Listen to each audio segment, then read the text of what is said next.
Operation లేకుండా మోకాళ్లు మరియు నడుము నొప్పులకు అత్యాధునిక చికిత్స డాక్టర్ భావన హర్వాణి గారి ఆధ్వర్యంలో ఆర్ఎఫ్ఏ మరియు ప్లాస్మా పద్ధతిలో చిన్న ఇంజెక్షన్ తో పరిష్కారం. Hospitals road number 12 Banjara hills. AP ప్రభుత్వం గుట్టుగా బనకచెర్ల ప్రాజెక్టుపై మళ్లీ పావులు కదుపుతోంది. అందరూ వ్యతిరేకిస్తున్న పోలవరం నుంచే ప్రాజెక్టును చేపట్టేలా ప్రణాళికలు రూపొందిస్తుంది. ఇప్పటికే నిధులు, అనుమతుల మంజూరుకు కేంద్ర ప్రభుత్వం సూత్రప్రాయంగా ఆమోదముద్ర వేసినట్టు తెలుస్తుంది. తాజాగా కేంద్ర జలశక్తి శాఖ మంత్రితో ఏపీ సీఎం భేటీ కావడం ఈ విషయానికి బలం చేకూర్చుతుంది.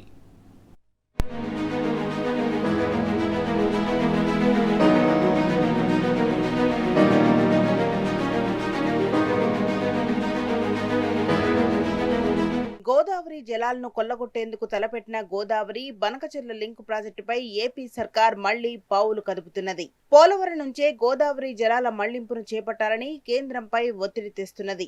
అందుకు కేంద్ర ప్రభుత్వ పెద్దలు సైతం సూత్రప్రాయంగా అంగీకారం తెలిపినట్టు ఢిల్లీ వర్గాలు వెల్లడిస్తున్నాయి. పునర్విభజన చట్టంలోని నిబంధనలన్నీ తుంగలో తొక్కుతూ ఏపీ ప్రభుత్వం తొలుత పోలవరం బనకచెర్ల లింక్ ప్రాజెక్టును చేపట్టేందుకు సిద్ధమైంది.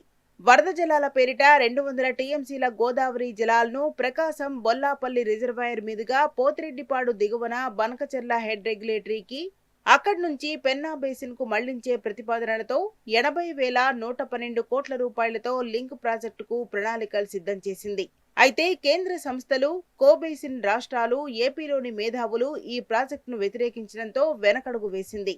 ఆర్థిక భారం వల్ల ప్రాజెక్టులో మార్పులు చేస్తున్నట్టు చెప్పి టెండర్లను రద్దు చేసింది. కానీ ఆ లింక్ ప్రాజెక్టులో పలు మార్పులు చేసింది. గోదావరి వరద జలాలను బొల్లాపల్లి రిజర్వాయర్ నుంచి కాకుండా శ్రీశైలం బ్యాక్ వాటర్ ఆధారంగా చేపట్టిన వెలిగొండ ప్రాజెక్టులో భాగంగా నిర్మించిన నల్లమల రిజర్వాయర్ కు గోదావరి జలాలను మళ్లించేందుకు ప్రణాళికలు సిద్ధం చేసింది. ఈ ప్రణాళిక అమలుకు మొత్తంగా 58,000 కోట్ల రూపాయలు అంచనా చేసింది. ఈ ప్రతిపాదనలు సైతం అనేక కేంద్ర సంస్థలు అభ్యంతరం తెలపడంతో ఏపీ కాస్త నెమ్మదించింది. తాజాగా మళ్లీ గుట్టుచప్పుడు కాకుండా వేగంగా పావులు కదుపుతున్నదని ఢిల్లీ వర్గాలు వెల్లడిస్తున్నాయి.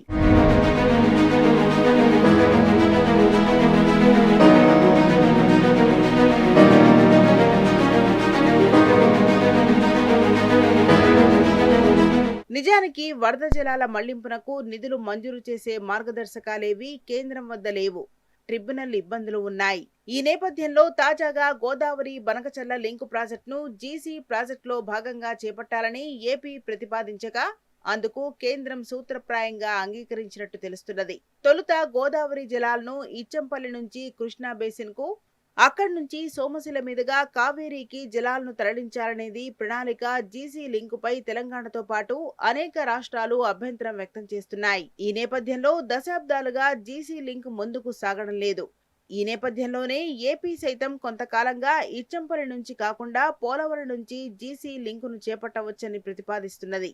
పోలవరం నుంచి జలాలను బొల్లాపల్లి రిజర్వాయర్ మీదుగా బనకచెర్లకు, ఆపై సోమశిలకు, అక్కడి నుంచి కావేరీకి మళ్లించవచ్చని ప్రతిపాదిస్తున్నది.